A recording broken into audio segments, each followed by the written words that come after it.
going to go with RSG's team composition. I think yes, Demon Kite might be a little bit, handicapped here on this X-Borg, but really the banning phase went that way, and I feel like he has no choice.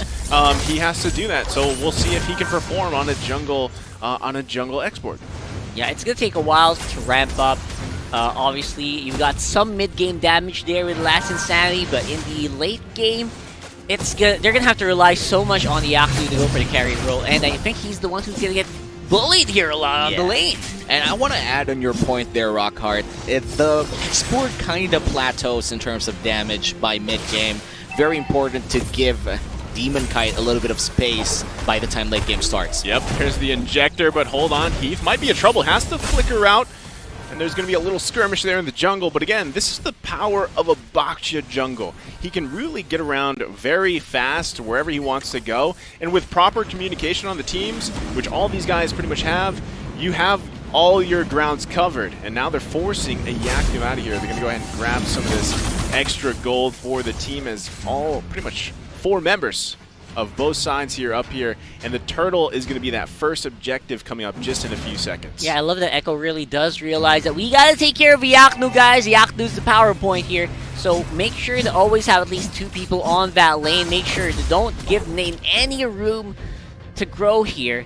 Problem is, they are going to be leaving some parts of the map exposed here, just like you said right there. Yep, they're going to go ahead. Yeah, RSG knows that they have this advantage. They're going to go ahead and start the turtle. This could be a free one. RK3 just around the corner, getting some vision. But you know what? It's the first turtle, so it's not that big of a deal. So they go ahead and go back to their laning phase.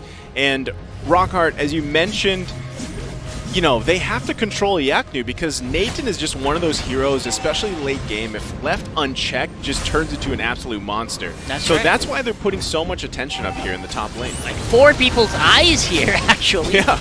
That's a lot of vision and a lot of presence here. There's the injector. Hades might be able to survive. Well, there's the first blood going over to Hades. Nice job right there. The teamwork from Echo showing, and that's going to be the sustain advantage that Echo has. And I'm loving that there's no lack of mobility here. Hades seems to be so comfortable on the Baksha so far. They're dive in. Yeah, they're going to go ahead and dive in. Yaknu getting focused on 4 members here. Are they going to be able to take him out? He does get a kill. Real world manipulation coming out too. Raph Felicia. He's going to survive, but hold on. The unstoppable force forcing a flicker out from RK3. And there you go, 1-2 in favor of Echo. Loving this so far as well for Echo. That's exactly what you need to do. You know what? We don't have that much damage yet on Benny Cutie. He's not really comfortable to go for fights. Just disengage after you got a good one and let RSG just pick up the scraps. And on the bot side, it's a switch up. I love it. It's great flexibility. Very few teams actually do this.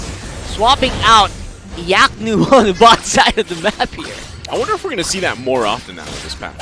I think they should, right? I feel like that's the thing that with laners like this, like Marksman Jungle, the moment you get really bullied, you want to show some mobility, you want to show flexibility and adjustments. Yeah, you kind of want to give your marksman more space to farm, especially very early on this game. Getting bullied is a no-no.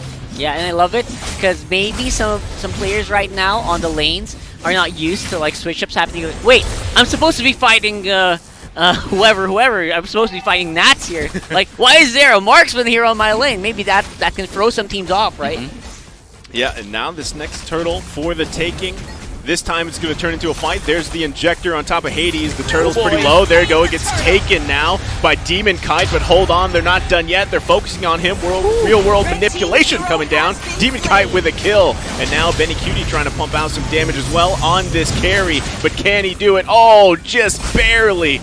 And there you go, the survivor that is Nas, but they're not done yet. There you go, Demon Kite finally get taken out. A flicker from Heath as well. It's a whole lot of action here in the top portion of the map. And that's going to be 2 turtles for RSG, but at what cost? Not done. Because here comes Kurt Teasy and Benny Cutie. All right, that was a beautifully executed skirmish there, actually, for Echo. Like, there were no direct damages being done all the time, but they were juggling aggro from the players. Heath goes in for an injector on top of a fleet belt, but there you go, he finally gets taken out. Yaknu joins the party as well, but there's just so much damage coming out from RK3's Farsa with that feathered airstrike. little confusing, right? The team fight, you don't know who's actually ahead. I hope Omi's taking down some good notes here. Yeah. I have no idea who's actually getting advantages because of these. What I know is I'm looking all the time at is Iaknu's stat line as well as the gold. Every time it shows up, I'm going to be taking note of that for RSG because I know Demon Kite's going to be able to get a lot of damage in with the assist gold. He's getting a lot here, despite not getting a lot of the kills in. I mean, not that's Heath rather. And So sorry, this is quite interesting to see that Hades is actually running Mystery Shop as his What? emblem Whoa, choice. yeah. This is very new for even all of us here, because usually they rock the tank emblem that on... looked like a misclick. I'm wondering, does. yes. Like, are you supposed to have that? But no, I don't think so. Maybe he just wants a very sticky tortoise passance, right? Who knows? Maybe. mean, We'll find out. Yeah, but another skirmish breaking out. Real World taking out Rafflesia. The manipulation is too strong for him, and the flicker's coming out from RK3. Can he set up? And there you go, the pushing and pulling. Hades now working to get somebody down. Heath also barely left alive. Demon Kite pops the last insanity. He's trying to get to the safety of the turret, but will he be able to survive? RK3 taking turret shots, and he finally gets taken out, but here comes everybody else. Iaknu full health. Will he commit here? Curtizi taking him out. Oh! What a play. Beautifully done there. Loving the non-stop aggression here from Echo. I think they really played into the whole let's fight until while Iaknu's not ready thing. And Iaknu's just arriving way too late to the party each and every time. Yeah, and this might be Echo's chance to get a turtle. They're going to go ahead and just have one member here of RSG trying to do his best, but that's going to go right over to Echo. Hades gets it. And again, here's the thing. Echo, they're having some troubles, but RSG also having some troubles with their team comp. I mean, there's so much skirmishing going on, and this is actually what I expected from two teams very close in the standings. I mean, they've performed well so far for the regular season, and I didn't expect anything less than a pure battle for this matchup. Oh yeah, for sure. Again, both teams really just going hard on their win conditions in the first place, right? Like they don't need to really let go of the farm of their junglers. I feel like I just saw BennyQ rocking Golden Staff. He could be ready to go for the fights here. Yep, he gets an injector off, but Rafflesia also taken down, but there's so much control and damage coming out from Aqua here. Hades might be in trouble. He's so slowed. Finally gets taken out. Demon Kite with the double kill. We questioned the export jungle, and Demon Kite shows us again. Apparently, he just needs the front. Everyone else is doing damage on the back. That's Demon Kite. That's BennyQ. Sorry, that's Iaknu as well as Aqua. So it's really doing wonders for their lineup right now. And BennyQ definitely scaling a lot better this time around. Yeah, RSG just taking the shift there. I mean, they took the shift in the kills, but, you know, based on the gold, it's still pretty even. Also, the turrets, even. So, again, despite these little skirmishes going out, we're going to have to see how it transitions to the later portion of the game when they're going head-to-head for the very important lords. The thing is, Rockhart, what can Echo do here? I mean, with their team composition and the way that they're built and the itemization they have, what can Echo do here to respond to RSG? Well, I think they gotta just keep buying time for BennyQ. He might not be the main jungler here, but he's definitely the core of the team. And he is locking a few items in already. I think he should be ready to go for objective fights at least. But in the team fights, he's still relatively squishy, so I would say that Hades needs to cut more slack for their jungler here. Yep, there's the pressure on the mid lane. The flicker coming out from Rafflesia. Also the injector. Holy moly, that's a lot of damage. Killing spree for Demon Kite.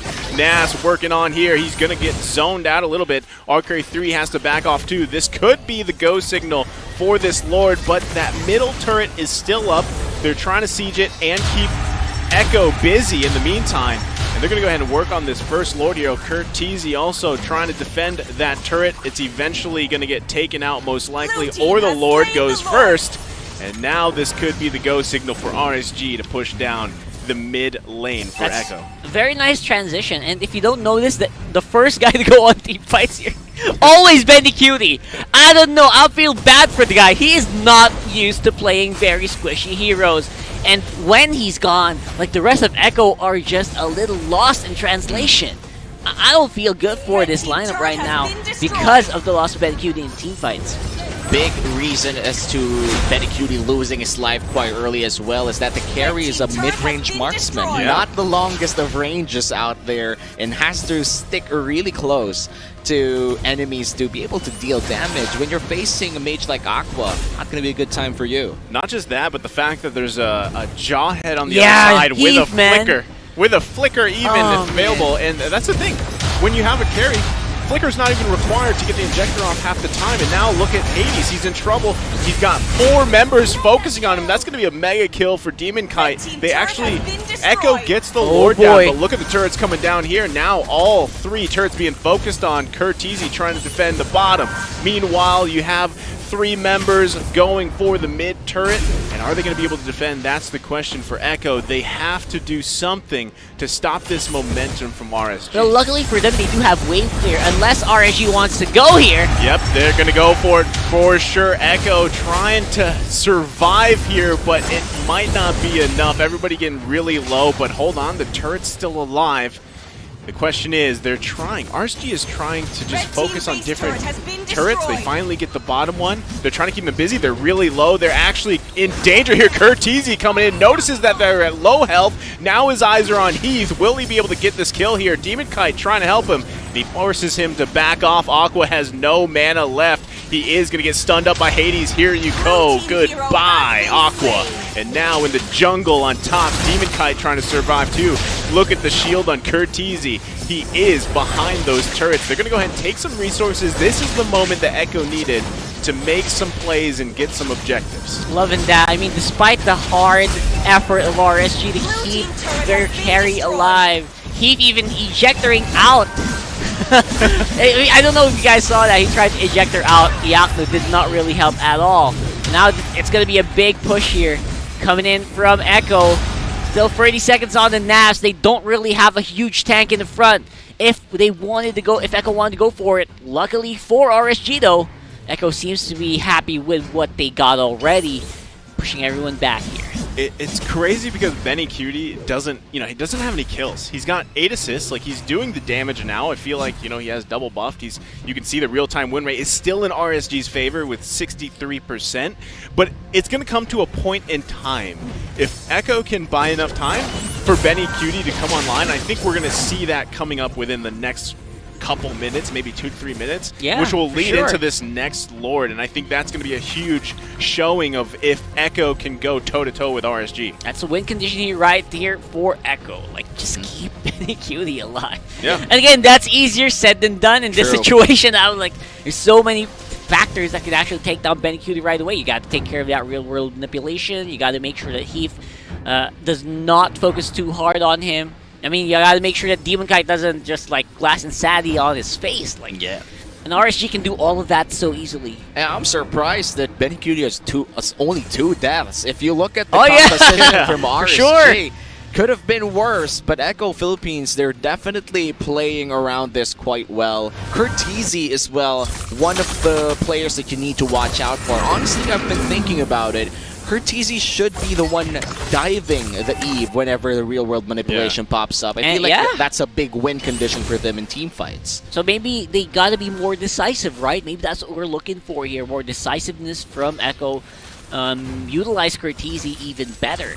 Because at this point, Curteezy is usually the last guy standing in the team fights, which is weird.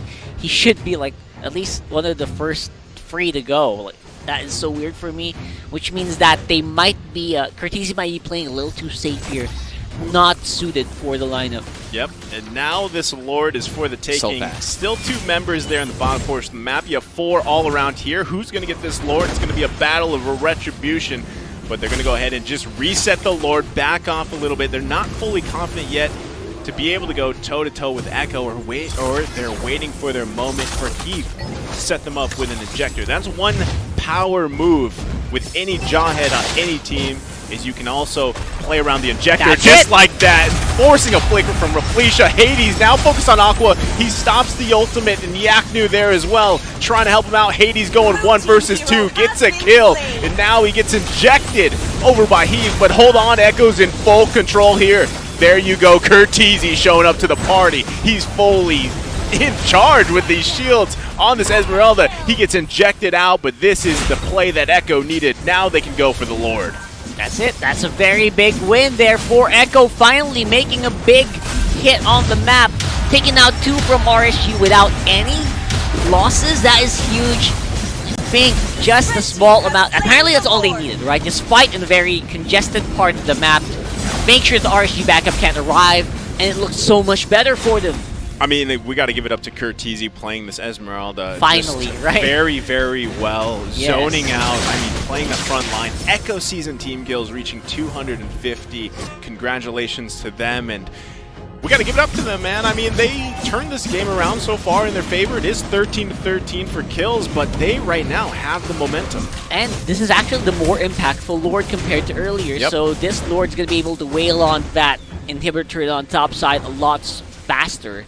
And at the same time, there's also more damage threat from Echo right now at 16 minutes. So let's see what's going to happen. Echo going to go ahead and try to push down. This time, it's their turn to siege the top portion of the map here. Lord's going to go ahead and charge into that. Now RSG has to defend. They're doing their best, but who is going to pull the trigger first? That is the question. Heath looking for his moment with the injector if he can. Curtizi spots him in the bush, forces him out. Hades there as well. There's the real-world manipulation coming down. That's a lot of damage, but they're okay. Echo's totally fine. They have the sustain. They're going to go ahead and just take resources. I mean, great play for Echo in their favor. Yeah, surprisingly, despite lots of boom boom present here on RSG, like they're holding steady on their HP bars. And that's a lot of pressure as well coming in from Benecutie this time. Yep, they're going to be working on this bottom turret. Are they going to be able to take him down? There goes RK3 with the feathered airstrike. Holy moly, that's a lot of damage. Can they follow up, though? That's the question mark. Benecutie, he's not able to get a kill yet. 17 minutes into the game. He's got lots of assists, though. He's trying his best. But again, we have to give it up to Echo and their discipline to start fights and back up. Even though they can feel the momentum that they have, they're still playing smart enough to back off. Now, RSG is still pretty even with them. They just need to find their moment. That's what their team composition relies on. Yeah, and I'm loving it that, you know what, you have a jungler that can do the retro, that can control the objectives, and you also have the carry. I'm loving the split right now of the patch, because you know what, you don't have to rely on one guy doing all the damage and one guy securing the objective, and that's very apparent here for Echo. Like, they have the ability to split people up here on the side of the map. Like, they can do a lot of stuff. They're so flexible, and now they have to show. Too. Yeah, exactly. It's a lot faster right now. It's faster and faster, as Carrie does say. Benecutie finally having a lot more safe haven at later parts of the game. They have the speed, they have the momentum. The question is, do they have the violence? Or you could have gone for the Fury so fast and furious. But look at the battle of the shapes, the circle and the square. Here comes Curtizi forcing them out. Heath might be in trouble. He's so slowed. Pops the injector, but he gets taken down. The immortality, it's not going to be enough, unfortunately, for him. There you go. That's going to be a kill. Now Echo has the advantage. What lane are they going to choose? They've already got the top lane turret down. Mid and bottom stands. Who are they going to focus on next? There's RK3 with the feathered airstrike. Curtizi jumps in as well. He flickers out just to stay alive. Again, RSG doing a great job at defending. I can almost hear the comms here for RSG. They were like, just hit the minion. Just clear out that minion wave, guys. Come on. And I think they got what they wanted. Again, prolonging this game. I actually am not sure if that's going to favor them, because RSG, I mean, great scaling on the Yaknu, but other than Yaknu, no one else, really. So, yeah. I don't know if late game's going to favor this team at all. And this is what happens when you draft an X-Borg in the jungle. You kind of plateau in terms of damage the moment late game starts. Oh, they're not done yet. Look at the zoning potential from RK3 now. So he's just going to heal that up, and the Lord is up. Again, this is going to be a full-on battle, most likely, for this Lord. Everybody pretty much has the items they want. The question mark is who's going to pull the trigger first. Heath just showing face. Whoa, hold on. Got Rolling Hades. around. Hades Hades. going to the back line. Iaknu might be in trouble. Look at the support he has, though. There you go, the real-world manipulation. Benny Cutie put him on the board again, ladies and gentlemen. Hades really low. Now Naz trying to survive as well. Hades comes back in. They could just take the Lord, or they can continue to skirmish. Everybody pretty low. Will they grab this one? And will RSG answer the call? It's going to be a push and pull until someone decides to finally go. Everybody getting the resources they need. RSG's a man down, though. They could still be in a very bad situation. Oh my god! Yaknu Heavy artillery! taken down. And this is going to be a free Lord for Echo because RSG, look at the death timers. That is so slick, man. I was surprised by what I saw. Like, Yeah. what? Really? I mean, at this point, Holy Crystal, Divine Glaive, the moment you get caught out, it's pretty much goodbye to you. RK3 showing up that he's not just a Beatrix user. Pretty good in the farce as well. 519 on the KDA. That's beautiful, man. That's exactly where you want to be at. You want to make those feather airstrike hits count, and they definitely do that. They have a lot of impact, and now RSG's got to be on their toes. There you go, RK3 once again with the feathered airstrike, zoning them out. They're going to work on this middle turret. Lords in the top. What can RSG do? That's the question mark. All turrets are down. Real world manipulation coming out as well. Can they defend, or are they going to give up game number one? The question is, can they do it? There's the injector. They're focusing on the minions, but it might be too late because, ladies and gentlemen, Echo taking game number one. That was beautiful. In the late part of that game, you saw that Benny Cutie was actually tankier than usual. I want to check the item builds.